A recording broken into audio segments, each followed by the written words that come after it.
Hey, welcome, welcome. Glad you're with me. Glad you're with us. Beautiful morning, at least where I am. And it's a beautiful morning to be cooped up in a studio. But that's okay. I love doing this with you. I'm looking forward to today's lecture. I hope you're having a good beginning to your week so far. Mondays are always rough, but then Tuesday you kind of try to get into the swing of things and look forward to life somewhat. So I hope things are going well for you. Hey, we are going to jump right into our lecture, but before we do, I want to orientate you a little bit to what you see here on the screen. We're going to be changing screens and so forth, but there will be some things that are fairly consistent. Of course, right over here, is it here? Yeah, it's right here. We have our closed caption, so if that is helpful for you while we go about the lecture, that's fantastic. You also notice that down here at the bottom, we have some light bulbs, and I can click these on and off and so on and so forth. So the way this works is as you make comments or answer questions or participate in the discussions or ask questions and so forth, I'm going to be clicking on light bulbs. Kind of consider it a gamification progress bar, if you will. And then you notice at certain points, the who's a what's it? There's some little numbers here that pop up, and well, these are extra credit points. So you notice that at about 6 comments or so, you're going to get 1 extra credit point, and you're like, well, that sucks. It does. But notice that the next 6, well, now you're getting up to 3 points, and then 6, and then 10, and then 15 points. Now, 15 points may not sound like a lot, but we've got like 9 of these lectures, which means that over the course of this semester, you are going to be racking up some serious extra credit points by participating in today's discussion. So don't be a stranger in the comments, in the chat. Let's keep things moving forward. Okay? All right. So with that, let's begin our lecture. I need to set something up. Do not adjust your sets.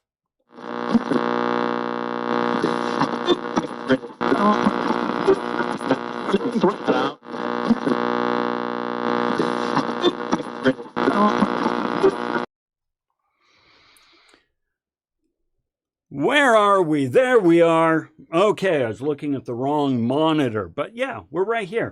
Hey, so this is our lecture today. We're going to be talking about the origins of business transactions. Now, I know that doesn't sound too terribly fascinating, but stick with me. I think we're going to have some interesting insights. So let's go ahead and get started with that. The readings that we're doing this week, for those of you playing at home, A Short History of the World by H.G. Wells. I know, H.G. Wells? What the hell? Well, yes, he's known for fiction and so forth, The Time Machine, Attack of the Worlds. What is it? You know, tell me in the comments. And Jessica, I'm glad it's helpful. I am very glad to hear that that's helpful. War of the Worlds, that's it. Okay, H.G. Wells is known for War of the Worlds, Food of the Gods, Time Machine, stuff like that. But he was also into historical fiction and history and so forth, and he did some essays on that. And then we're going to be looking at Greek and Roman Business by Ed Ing. He's one of the professors here at Salt Lake Community College, so he has some insights here as well. All right. Now, I am going to be covering a lot of things in the reading, but there's more. Let me kind of give you some context here to how I'm going to approach this. So you can do these readings, and I encourage you to do the readings. And you are going to draw your own conclusions and make your own connections and have your own insights. And I want that. I want that. Okay? What I am going to be doing today is I will be sharing my insights. I will be putting the readings up on the screen and we'll kind of go through them. And I will share with you how I interpret these readings and how I connect them to business today. Okay. Now, I also have a couple other videos here, as you see. What is it? Borrowing an egg. It's the what is a business transaction. I get into the more the nitty-gritty of what a business transaction is. And then another video about you barter more than you buy. What does it mean to barter? We will touch upon barter today, but trust me, the life you live today is not because of money. It's not. It's because of bartering. The lifestyle that the majority of you enjoy today is because you have been an effective barterer, not because you've had money. So check out that video and you'll kind of see what I mean, okay? But when it comes to the way we're going to approach this lecture today, I'm going to make an assertion, and then we'll back it up in the readings. Early on, and primarily by means of barter, highly sophisticated business was taking place throughout the Persian Empire, throughout the empire. Here's the thing. We tend to think that, oh, well, we're modern people. We're smart and we're sophisticated and we have all kinds of tools and insight and education around us. And so the way we do business today is, well, obviously a modern marvel. No. No.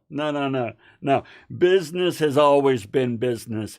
And it's rather extraordinary to see how it all started, why it started, and what aspects of it continue today. So that's what we're going to do.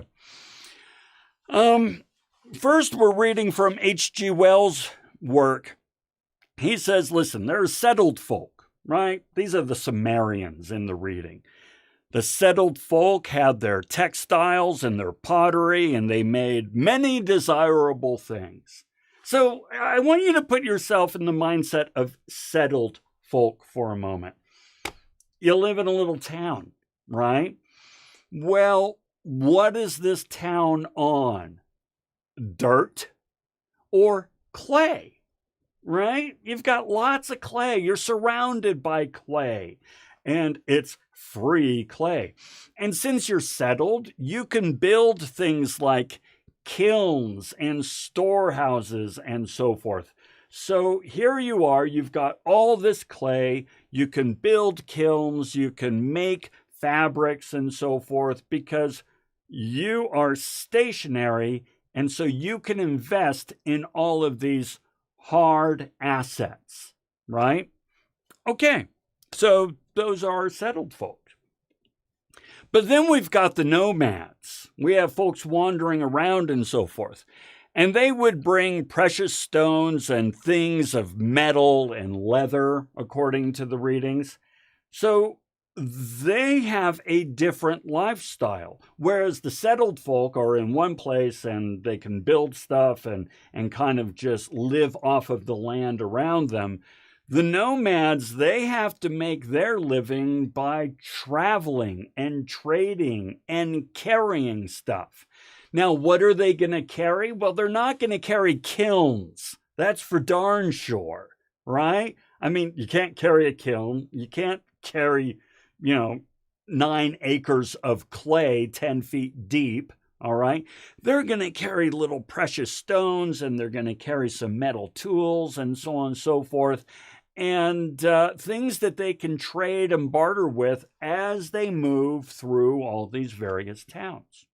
Okay, so we've kind of got two lifestyles going on here. But check this out.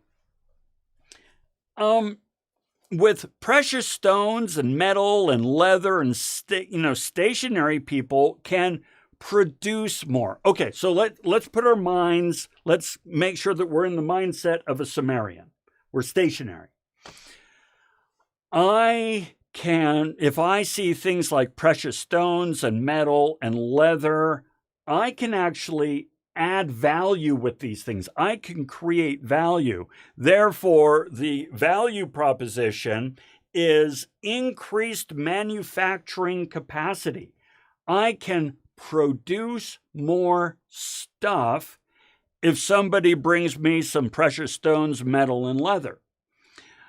By contrast, those folks that are traveling around, the nomads and so forth, well, with garments, bags, and clay vases, nomads can carry more, carry more trade goods, shouldn't be plural, trade goods, and go further.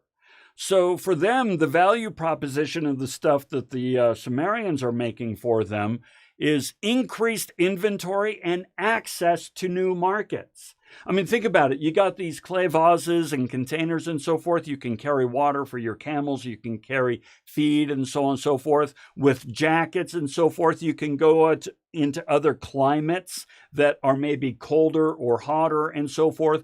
But because you have acquired these textiles from the Sumerians, the stationary people, they've basically increased their access to different markets and so forth.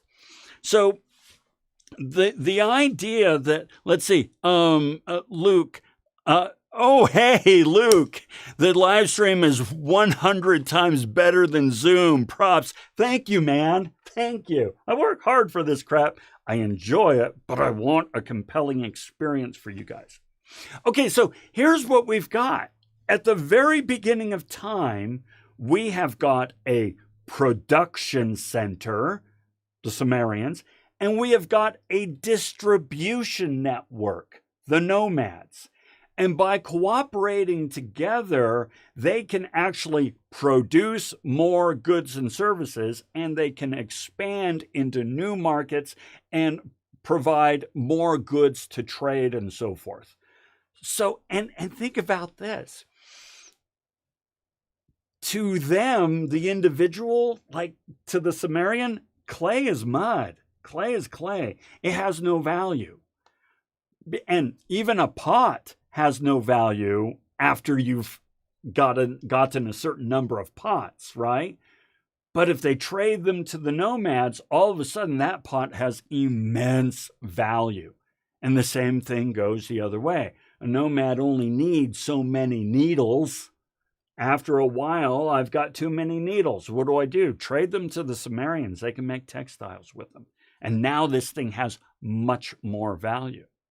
So early on, this is happening. So then what happens as a result? Thank you, Stephanie. I appreciate it. Visual learner. Yeah, I know what you mean. I'm with you. According to the text, we know that life for prosperous and influential people in such cities as Babylon and Egyptian Thebes was already almost as refined and as luxurious as that of comfortable and prosperous people today. Okay, what does that mean? Well, it means that this creates wealth.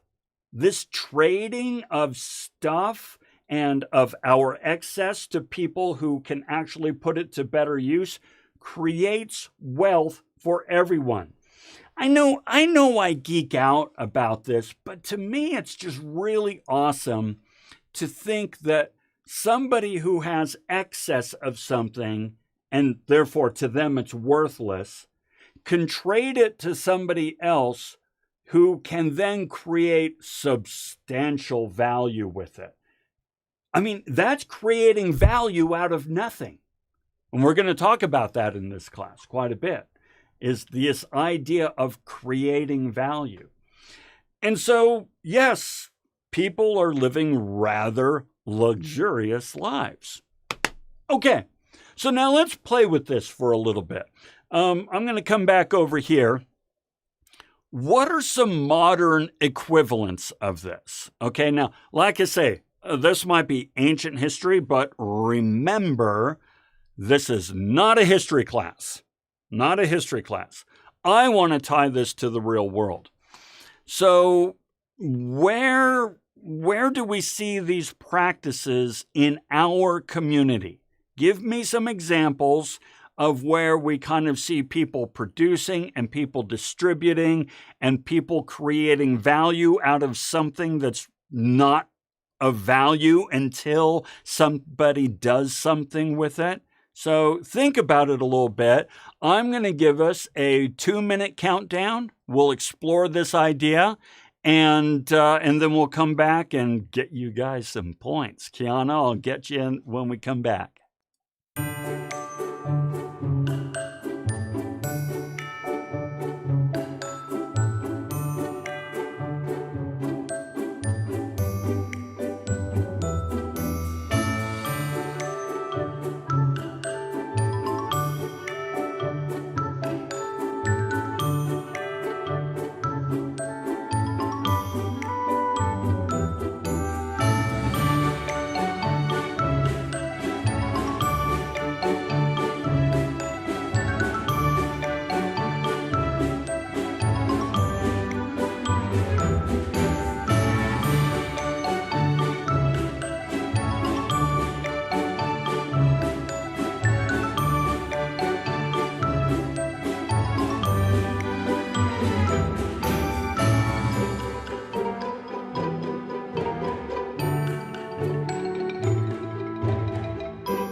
Okay, let's take a look at some of this. So we've got some great comments here. So Kiana says, and we'll go ahead and do, and are we at, no, not just yet. Kiana says, topic reminds me of what we do today with the farmer's market compared to a grocery store and so forth. Great example. We're actually going to explore that in depth next week. So that is a great sort of setup for retail, the topic of retail and markets. Then we have Jessica. Knowledge is a commodity. Our world revolves around tech and those who with knowledge to keep it flowing. You know, that's a great way to connect this. So right now, at this moment, and hey, another point, another light bulb. At this moment, I am creating a product. I am creating a service. I am providing a service.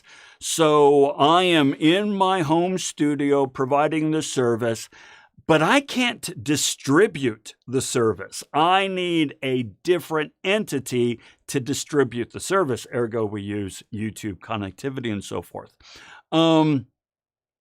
Let's see. Sarah says, I heard if you attend Burning Man, you don't use money. They use bartering. People there bring their goods and just trade. That makes a ton of sense to me. And we've got our first point there. Very good. That's a really good example. And Burning Man is a very successful event. So that's great. Great example. Let's see, Luke, a form of currency is in every country. Does a piece of paper really count as much value at all? Not if we decide it does, but we decide that it does as human beings. Yes, watch my video on money is fake because, yes, this is something that's going to be discussed a lot, especially next week. Yeah, time to gain it out. Yes. If you have a surplus of things, you're most likely to trade it as, it holds little value to you. That is absolutely correct. If it's just sitting around doing nothing for you, sell it on KSL, and lo and behold, it has greater value to somebody else. And then, Owen, I think that maybe the cheaper labor in other countries that causes us to import a lot more goods rather just make it ourselves. Yes, I think about China, right? Where China is like really the manufacturing, exporting hub of the world. That's changing a little bit. If you take my international business class, we talk more about that. But yes, some countries will focus on just the manufacturing side with cheaper labor. And then Anna, can we consider T-shirts a thing that is manufactured and then, after printing on it adds value? Okay, this is good. This is good. They're all good. They're all good. But take T-shirts. Okay, it's the value add piece of it. Right? So a T-shirt, not too interesting. But all you need to do is slap a logo or something on it, and it has greater value to somebody who wants to associate themselves with that logo. I really like it. I like that a lot. Vanessa, my local bookstore, lets you bring in old books and either gives you points for the books or lets you trade a new book the same value. So Vanessa, next one. You guys are already up to 3. That's so cool. I'd like to know what bookstore that is, Vanessa. I ask because my wife, I'm not making this up, people. I'm not making this up. She reads about 3 or 4 books a week. She is a consummate reader. And back when we were young, she lived in the used bookstores. And that's how she got her books, because she had no money, right? But she got her books by trading at the local used bookstore. I love it. I love it. Great examples, folks. Great examples. And I love the engagement. Okay, so this is cool stuff. And it still works today. Remember, I said this isn't a history class. I'm going to put in, by the way, a great to give myself a marker on where we are. Okay, DI and thrift stores as well. Yes, absolutely. Okay, so, hold on. There goes my, I'm going to start captioning. Okay. My captions went bye-bye for just a moment. I want to make sure that is still working. Give me a moment. My captions disappeared, and I want to make sure that we are still up and running with them. What happened to ya? Let's see here.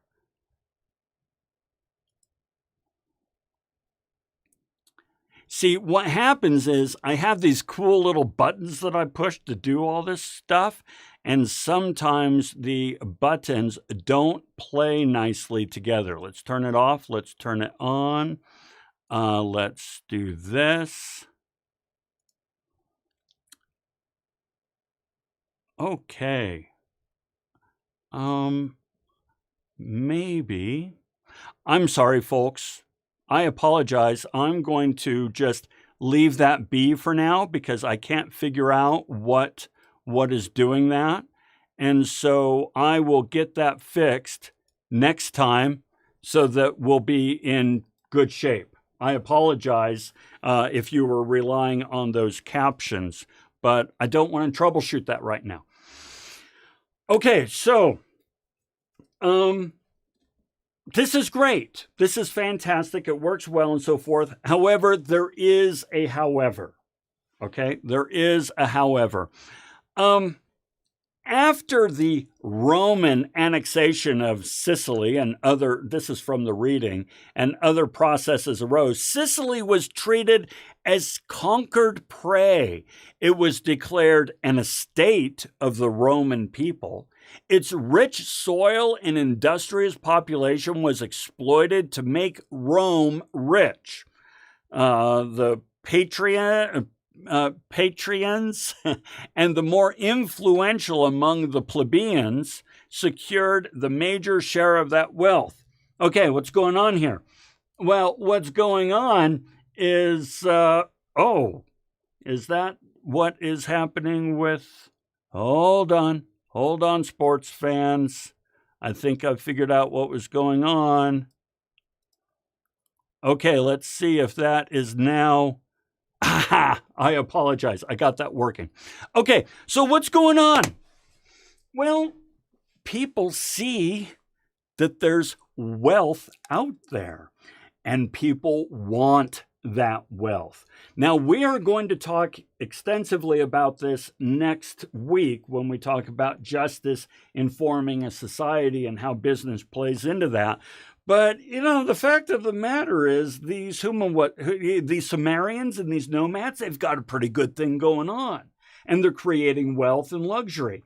And power, like Rome, wants this wealth and luxury. All right, so that creates a little issue here.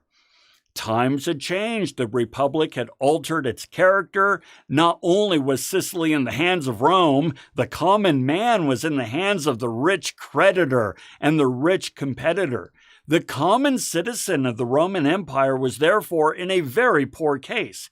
He was impoverished. He had often lost his farm.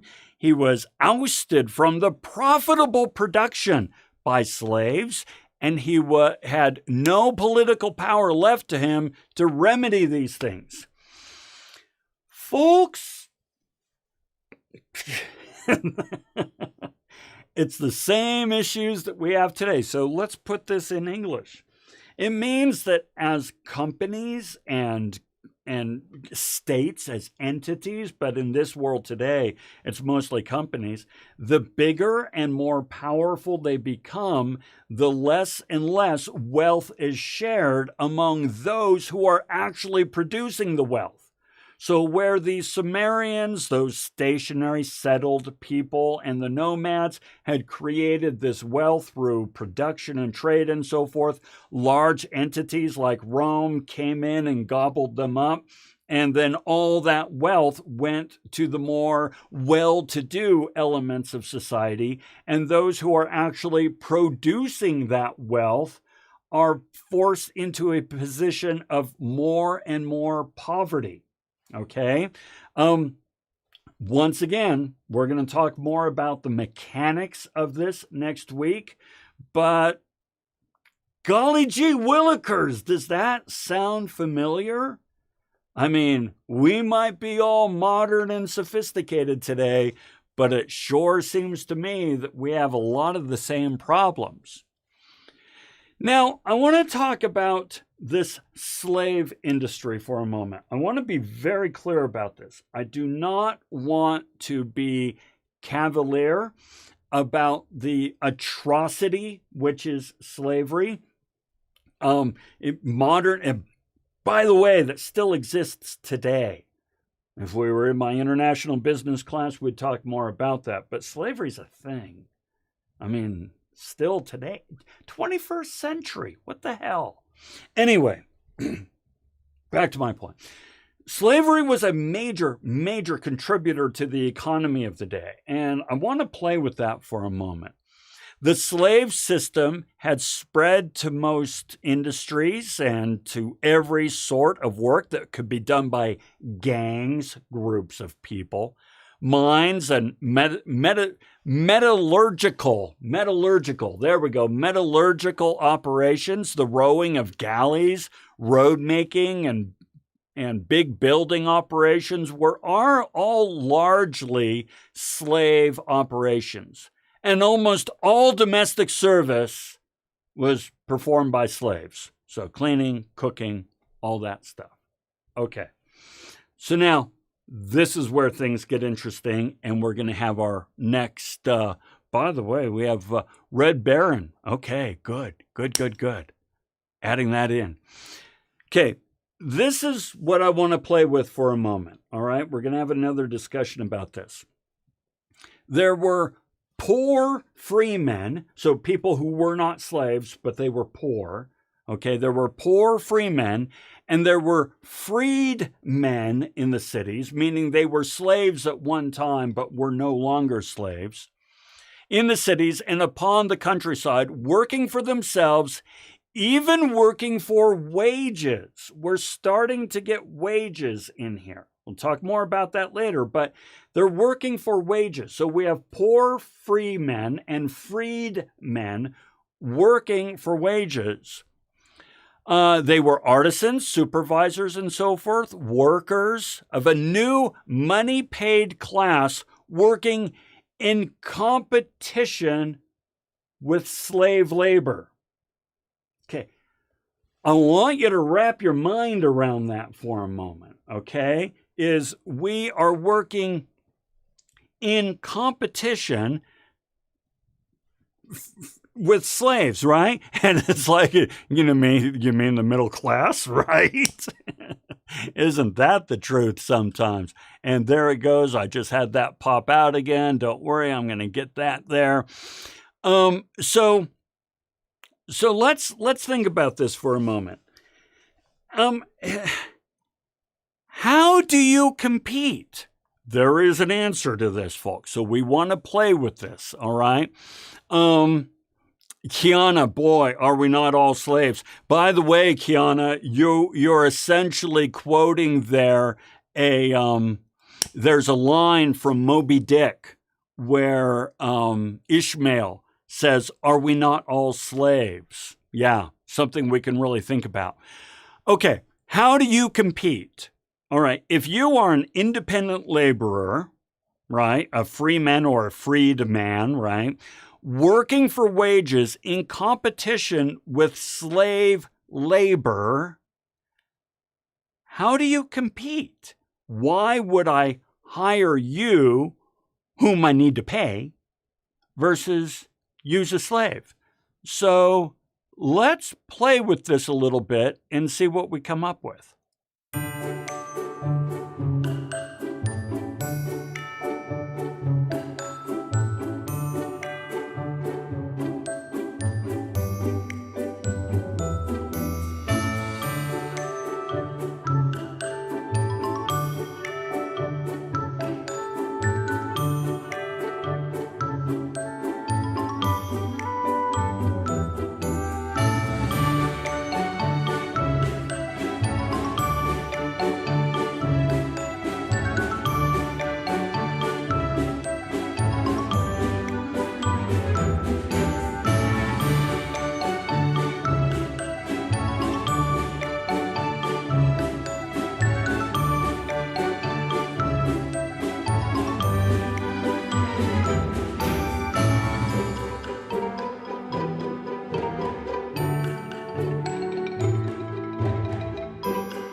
Okay, let's come back over here. This is really good. All right, you guys are so on top of this. Let's see here. 1, 2, 3, 2. There we go. There's our next one. I'm a Godzilla. Okay, and then we got all the way up to 10.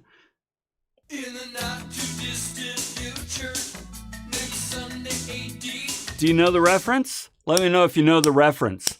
And yeah, hang on. We're going to come back over here. Okay, great. Let's read through some of these because you guys are on to some really wicked good stuff, right? So I won't read them all. I'll just kind of summarize some things, right? So Stephanie says a lot of the same problems. Yeah, you may not be a slave to a master, but you're a slave to your debts. You're a slave to your material goods. We're going to talk about this in future lectures, but yeah, a lot of the same problems. So a lot of folks said, hey, you compete by the quality of your work. Absolutely.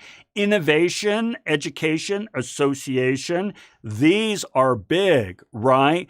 Seniority, the level of knowledge you bring to a job. So in the case of slave labor, they might just be moving from job to job to job, and they're doing the grunt work. Whereas if you can bring some expertise, some insight, some education to the table, that increases your value, which is exactly why you're in school right now, right? You're going to compete. And then, it's interesting. So Sarah and Jess were talking about how the education degree works. Jessica, yeah, I hear you. Turn down for jobs, you and your husband, because you didn't have the degree. By the way, companies are kind of sort of moving away from this today, but there's nothing like a stamp of approval from an institution to say, yeah, they actually have the skills. Annoying sometimes. Let's see, coming up with more effective and efficient ways to do things. Exactly. Slave labor is not interested in effective or efficient, right? This is great. You guys, unique skill and so forth. Yeah, credit card is the plastic devil. Holy smoke, ain't that the truth? I'm going to just take you guys all the way. This is great. Fantastic. And we're going to keep talking, but the point is, you just earned some awesome extra credit. And I really appreciate it because that's what makes this interesting for me. Okay. Now, we talk about this, and is it so outlandish? No. Right? Once again, I want to be clear. I am not trying to be cavalier about the atrocity which is slavery, but are we at risk of being replaced? Now, I just want you to wrap your minds around this for a moment. Right now, there's a writer's strike, okay? And by the way, they should be striking for a variety of reasons. But here's one of them. One of the big sticking points in the writer's strike right now is the use of AI. The writers don't want the studios using AI, artificial intelligence, whereas the studios are like hell, we're going to say no to that. That is a powerful, powerful tool. So I took the reading, but then changed a few words. Check this out. While they were on strike, their shows fell into debt and a new large-scale AI writing industry grew up. When they returned, they found their scripts in competition with AI-generated scripts. That is a correct sentence, okay? The power of AI today is absolutely incredible. I'll give you another example. I put closed caption on all my videos, okay, after the fact. Before I was doing this, and I'll probably still do it after the fact. Well, I used to pay $1.50 a minute to close caption all of my videos for Nutshell Brainery. $1.50 a minute for a 20-minute video kind of got a little expensive, but I did it, okay? Well, you know what? If I use AI, it's 25 cents a minute, which means AI is putting transcribers out of work. One more example. I follow, her name is ContraPoints. She's a YouTuber, ContraPoints.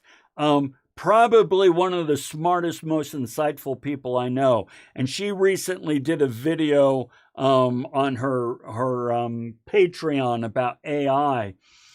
And one of the things that she pointed out is she's using AI to do voice talent work now rather than hiring the voice talent. She used to have to hire voice talent to work in her videos. And now she's like, I can just go ahead and let AI do it. Let me give you an example of this. So check this out. Hi, I'm Captain America, and I'm here to tell you, stay in school, and that if there's one thing you're going to learn from this class, it's to endure silliness. Yes, you will learn to endure silliness. By the way, it was AI that created that voice. Wow. That's my text. I told him to say that. So the point of that, yeah, right? I'm reading your comments here. It's okay. I mean this. I want you to use ChatGPT in your assignments. I will give you direction on how to use it. You must learn to use AI tools if you are going to be competitive in the workplace. Your job will not be replaced by AI.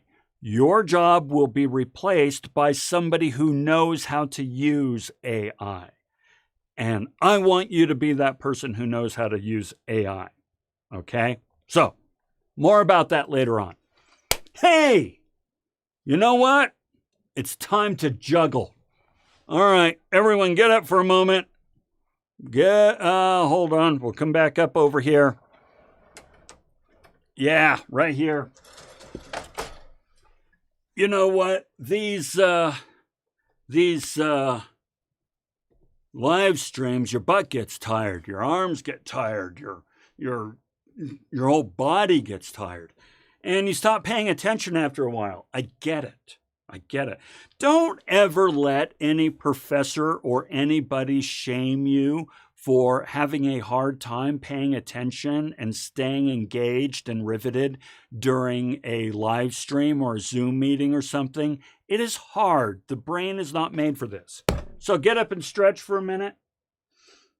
We're going to do a juggle break. So I can't require all of you to learn to juggle for this class, but hey, there are worse things you can do with your time. I actually learned to juggle when I was in high school, and I juggled all through Europe as a kid and so forth. It was great. Now, I'm not really all that good, but you know what? It's a fun thing to do, and you're now entertained. Congratulations. Stephanie, I work for really wealthy individuals. Students, please get as highly educated as you can, specifically in technology. Gosh, it's so true, right? Yeah. AI is thank you, Stephanie. AI is no joke. This is not just some, oh, well, it's cool. It can, write a country song in, Shakespearean prose, whatever. This stuff is powerful. I'll share more with you guys later, but I want to make sure that you're set there. Okay, let us come back to, all right, let's come back. Good juggle break. Let's keep going. Hey, let's talk wealth for a moment. Because remember, all of this stuff has been building wealth. What's wealth, right? Okay, anyone use Super Chat AI? It's kind of crazy, responds like a human. Oh, that's cool. All right, we're going to talk. I'm going to send you guys stuff about that. We can go down a rat hole on this all day long. It's so cool. Okay, let's play with wealth for a moment, all right? Is that it? Yeah, that's it. Hey, what's wealth? What's wealth? I mean, you want it. You're working hard for it right now. You're making sacrifices at this very moment to get more of it tomorrow. So what is it? What's wealth? All right, let's play with that one for a couple of minutes. I need to get some new countdown things.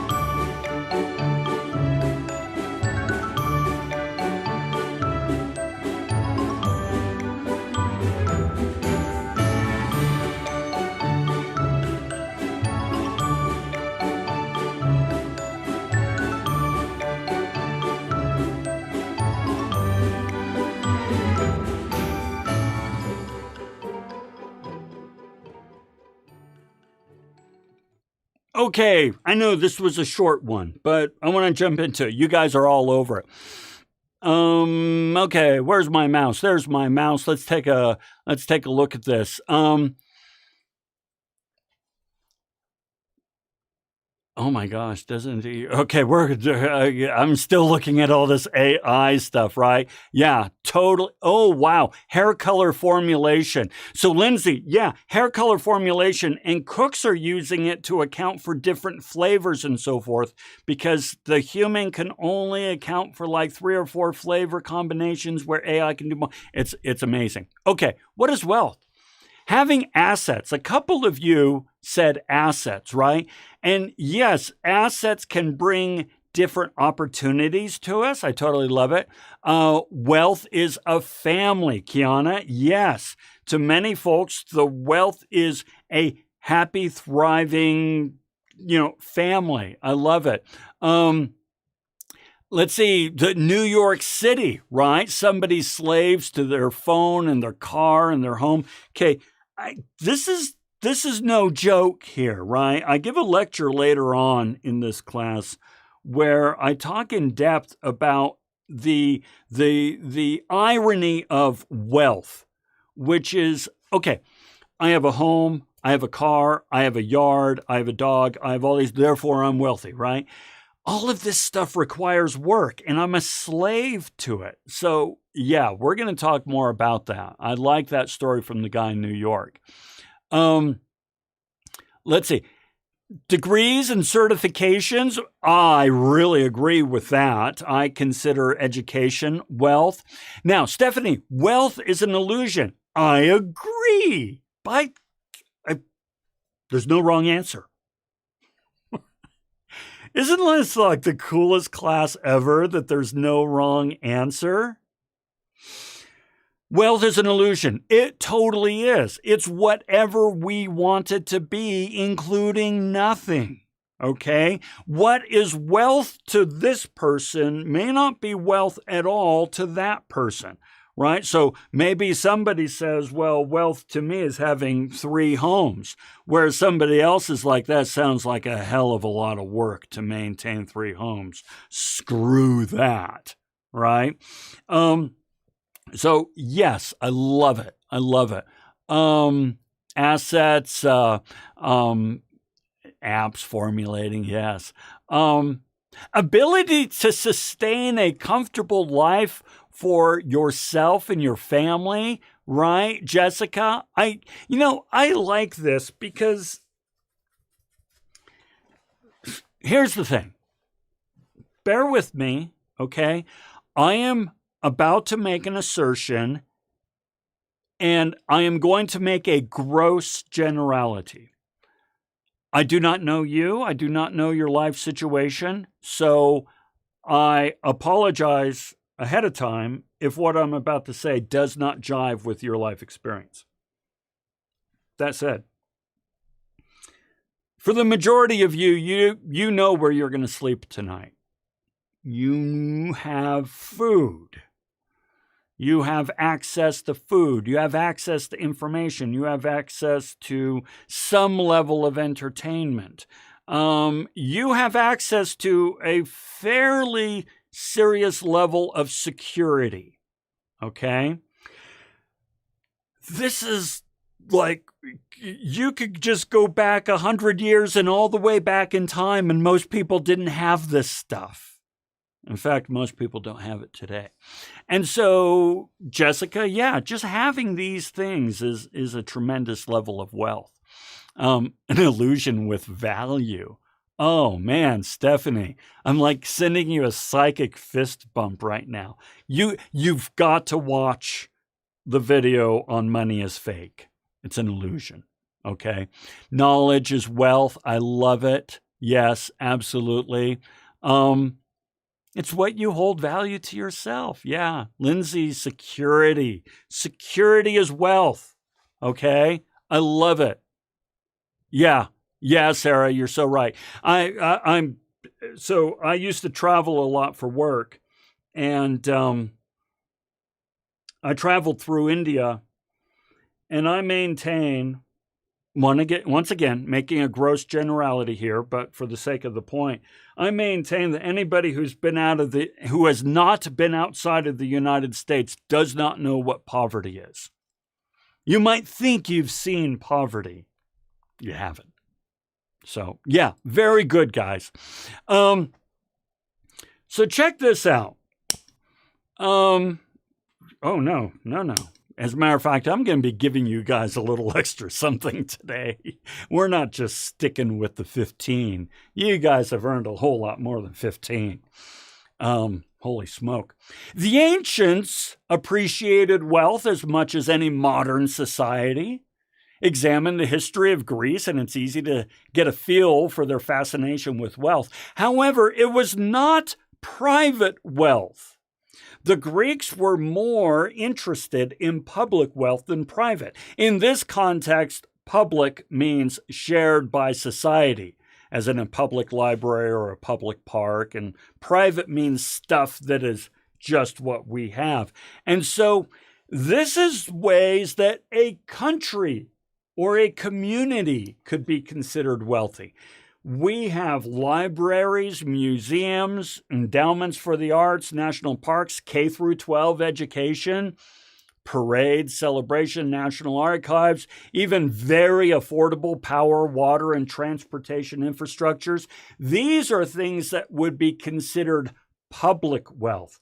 And the fact is, we have access to all these things, and as a society, we are therefore more wealthy, according to how the Greeks would view things. And I tend to agree. Okay. Hey! I gotta get this button up better. What's in the can?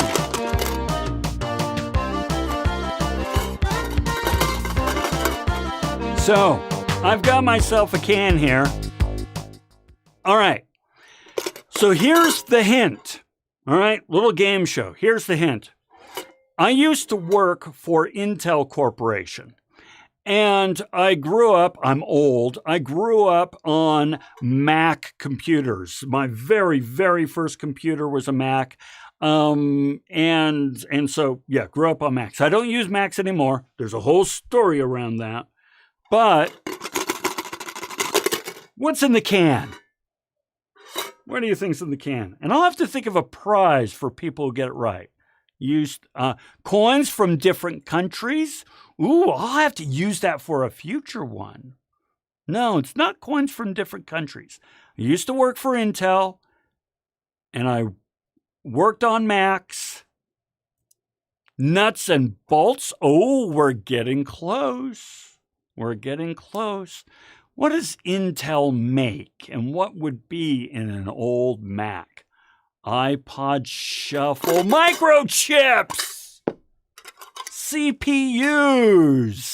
Yeah, very good, guys. SIM cards, microchips. Yeah. Okay.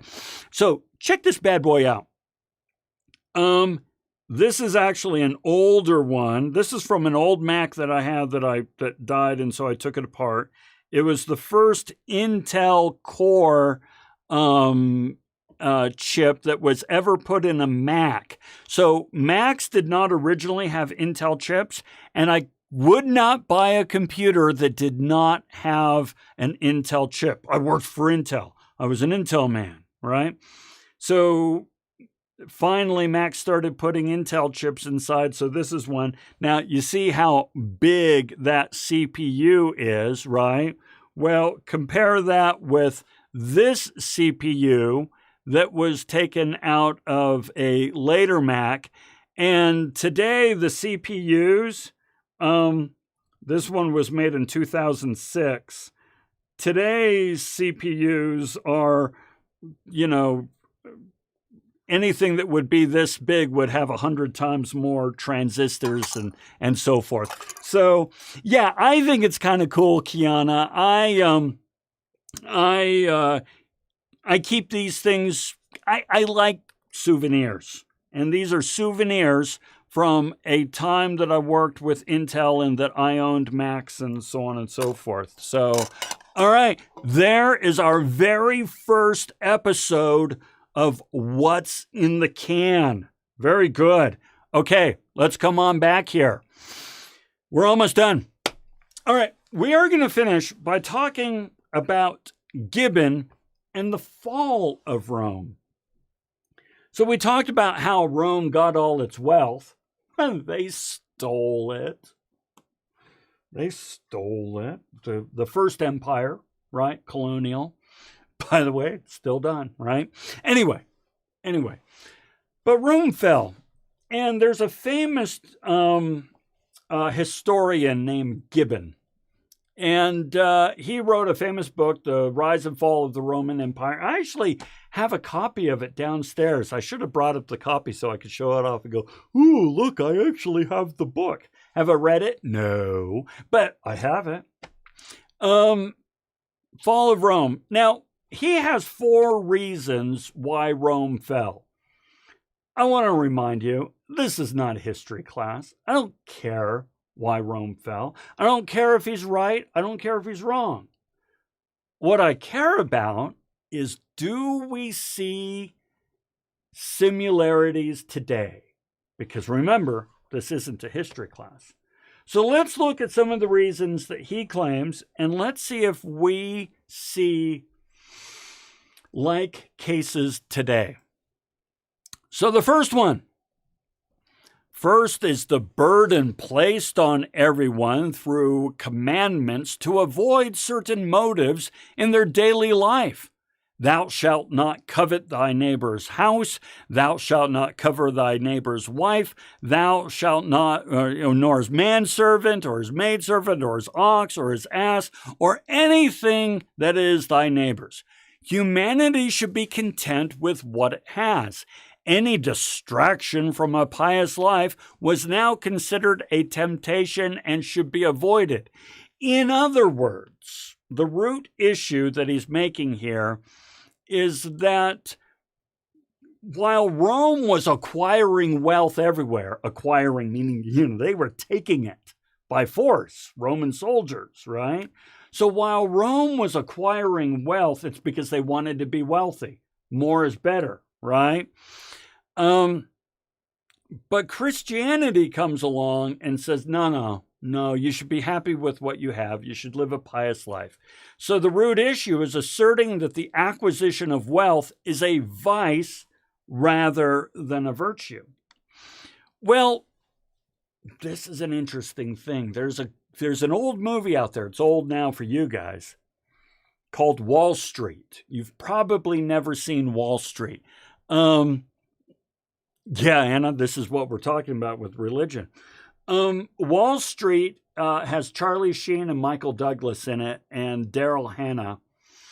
It's an amazing movie, and Michael Douglas plays the bad guy, but he's basically a venture capitalist. He's a robber baron. Not robber baron. He's a venture capitalist.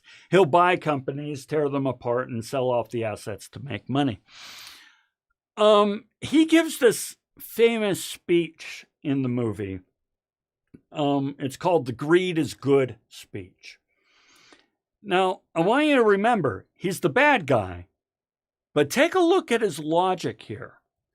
Greed, for lack of a better word, is good. Greed is right. Greed works. Greed clarifies, cuts through, and captures the essence of the evolutionary spirit. Greed in all its forms, greed for life, greed for money, greed for love, for knowledge, has marked the upward surge of mankind. It's a powerful quote. What I really like about it is he says greed for lack of a better word. What he's calling out there is that, yes, the Judeo-Christian tradition and many other religions as well, we're going to talk about this in future lectures, kind of demonizes greed. It says you're not supposed to have this acquiring desire. But he says, no, it's good. I would make the case to you right now that you are in school because of greed, for lack of a better word. Okay? Now, if there could be a better word, give me some ideas on what would be a better word. But we want more security, more time with our family, more opportunities, more financial flexibility, all the ways in which we measure wealth. We want more of these things. And that's what Rome was all about. But then Christianity and other, faiths and so forth demonized the acquiring of this. This is not a slam against Christianity. I want to be clear about that. We're going to actually come and talk about this in some depth in future lectures. We're just talking about Gibbon here. Okay. Here's a second one. Second, traditionally, Roman shame meant failing the people. The idea of shame in Rome was you failed the state, you failed the people. Romans had no concept of sin until the change to Christianity. When other oaths were taken by ancient Romans, they were oaths to sustain the state or the Senate or the people of Rome. Everything changed when new oaths had to be taken in name of the cross. Instead of civil war, sacred law, divine law became the base. Civil law, divine law became the basis of all contracts in business and relations. So the root issue that Gibbon is calling out here is devoting yourself to something other than the good of the community as a whole. Okay, that's the root issue. Devoting yourself to something other than the good of the community as a whole. Well, this is where I kind of see some things. This is a great comic from the New Yorker, okay? This comic from the New Yorker, these kids are sitting around in a dystopian world. Yes, the planet got destroyed, but for a beautiful moment in time, we created a lot of value for shareholders. I love that. Now, this is actually rooted in something that Milton Friedman taught. Milton Friedman, a Pulitzer Prize winning economist, basically. He's the father of 1980s economics and so forth. He said, there is one and only one social responsibility of business: to use its resources and engage in activities designed to increase its profits so long as it stays within the rules of the game, which is to say, engages in open and free competition without deceit or fraud. So the reason I draw a connection here, and you can agree or disagree, there's no wrong answer in this class.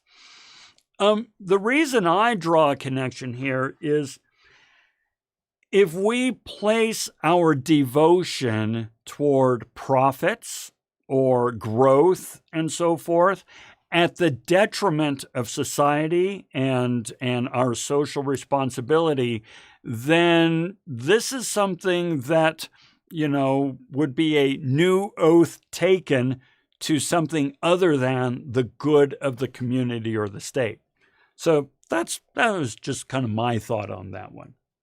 Okay, 2 more. Third, remember there's 4.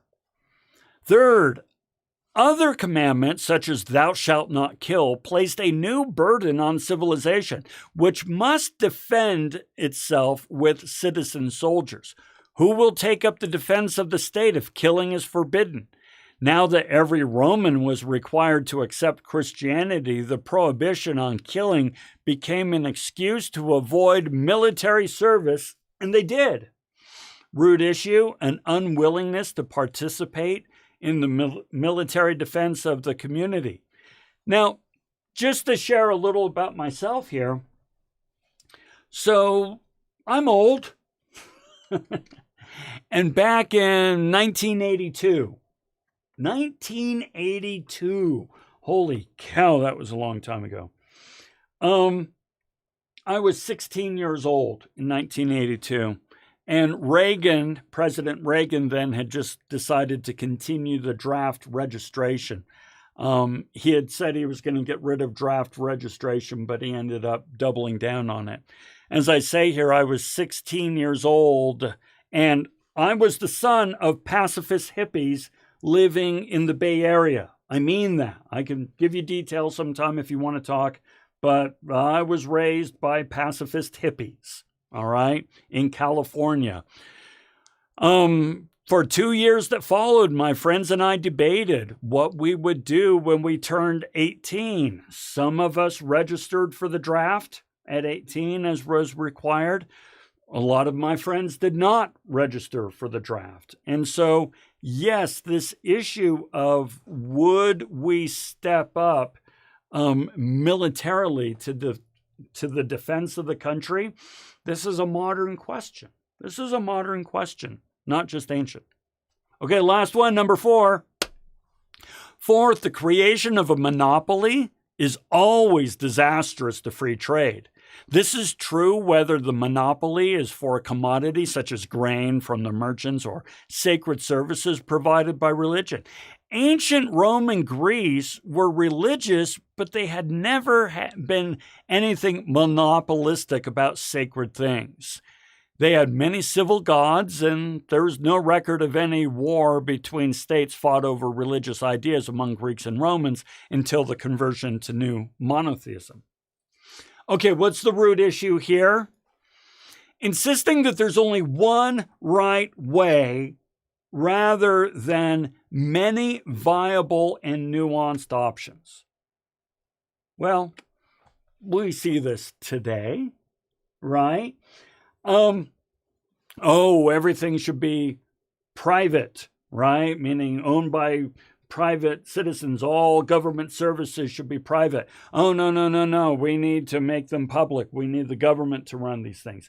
Oh, the Democrats, they know the direction that we need to go, so on and so forth. Oh, no, the Republicans, and that should have been an elephant on the bottom. I need to get a new graphic.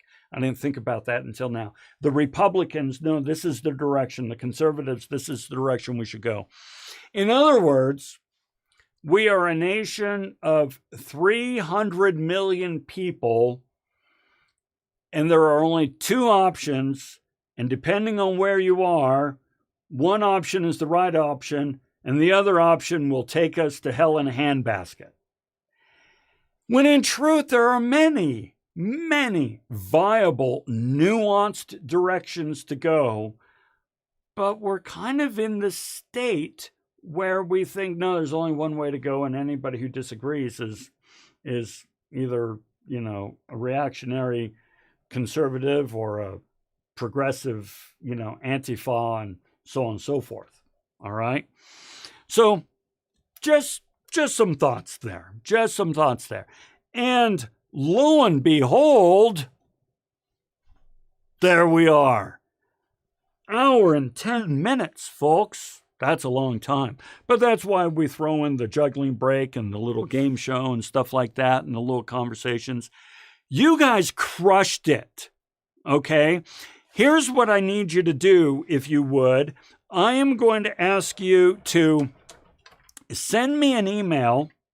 There, we'll push that button. Slam. Send me an email and just say here.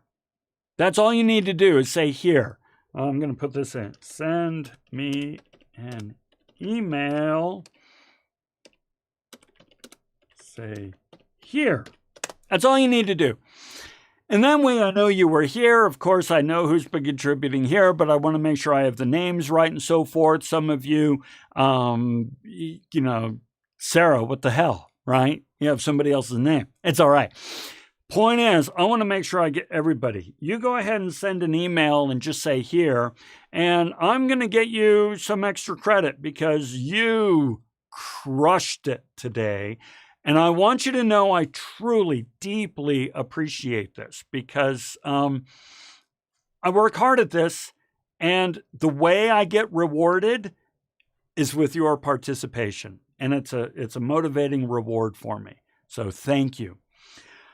That is it for today. The assignments are all on Canvas. You're all good to go there.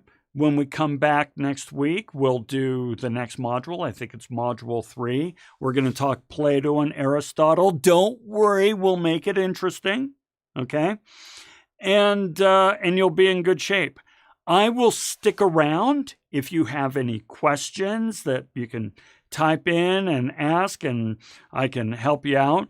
If you have personal questions and you would rather we move over to a Zoom meeting, I can set that up for us. So you just let me know what you need and I'll hook you up. All right? Yeah, Sarah, right? So thank you very much. Have a fantabulous rest of your week, and we'll see you next time around. And I'm sticking around if you have any questions. I'll throw this in here. And I'll spell it right.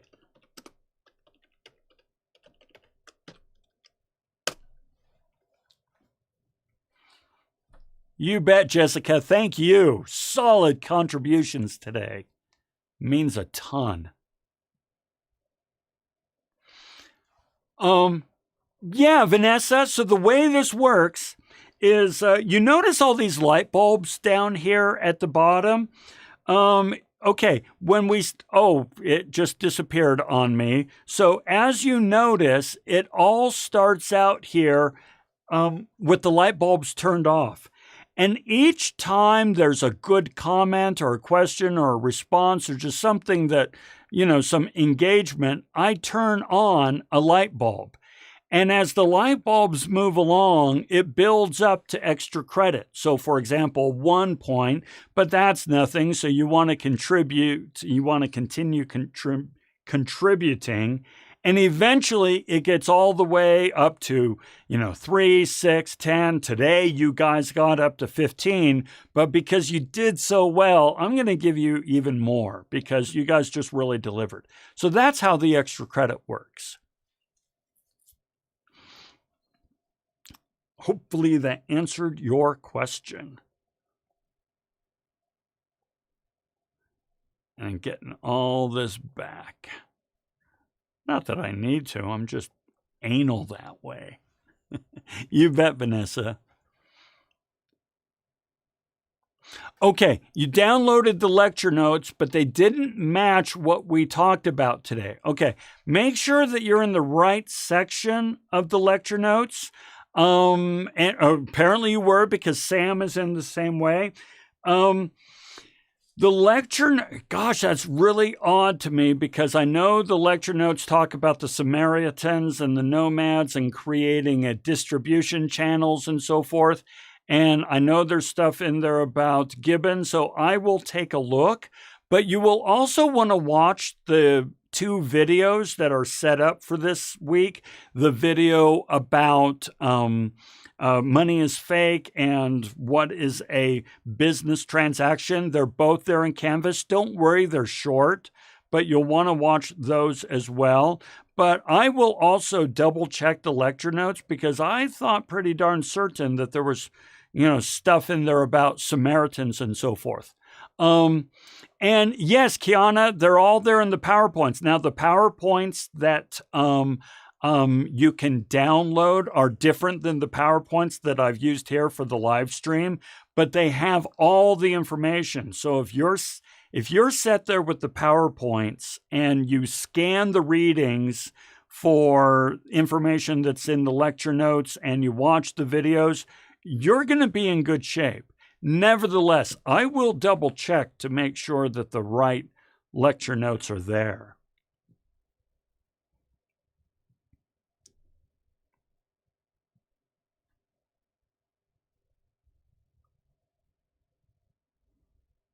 That's strange. The captioning just turned off, but that's all right. There we go. Now it's back.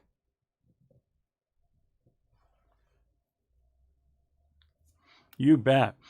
Oh, Randy. Hey, Randy. Randy. Great to see you again. This is for Business 1050. Okay. Foundations of Business Thought. I thought you were in Business 1050 with me. So, if not, I hope you had a good time. But yeah, that's what this class is for. Anna, I can set you up with a Zoom meeting. I sure can. So just if you hold on a moment, I'll go ahead and get Zoom all set up for us, and I will send you a link. So just give me a second. I'll sign in. And I'm going to use a different one.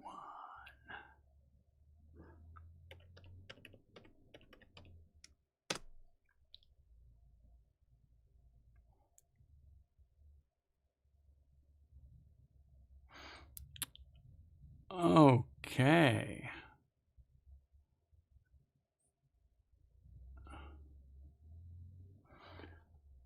Okay, so Anna, what I will do, I think I can do it from right here. So I'm going to go ahead and, oh, hey, you're the only one on. So, all right, Anna, we're in good shape. Let me go ahead and host a meeting. I can go ahead and do this. Launch meeting.